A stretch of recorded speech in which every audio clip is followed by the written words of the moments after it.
Foreign Intelligence Surveillance Act, FISA. There was a passage of legislation that its original purpose was, there's a lot of bad actors overseas, namely terrorists, who want to do Americans harm. We need a better way to find out who they are.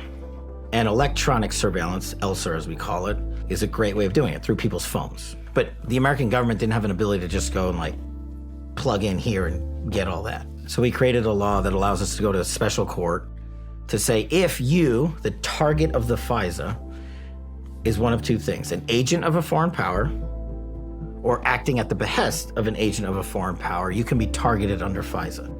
Once you get a FISA, you basically just hoover in all this intel, all this data. We're not supposed to use it here in the United States of America. And on paper and in theory, it sounds like a good idea. I mean, we use the FISA process to stop bombings in America. You would think that's a good thing.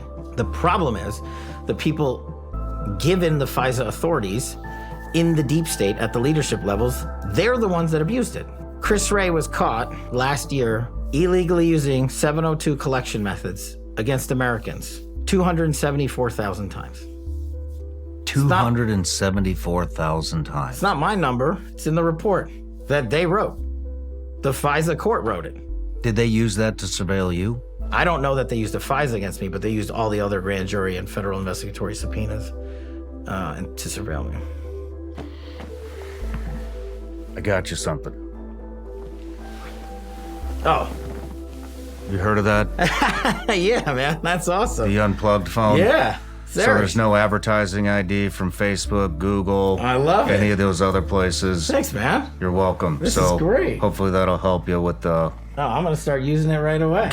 Good. As long as I don't leave it right there. Send me your new number. Eric Prince developed the phone. Yeah. And But that's the sad part, right? Yeah. Eric's a friend, one of the most creative minds I know, that he has to do that as an American.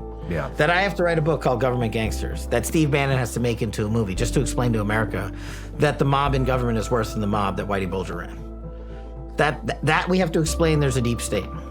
That we have to do that instead of having you, me, and all our friends go do the jobs they signed up for in 2024 America. That's the problem.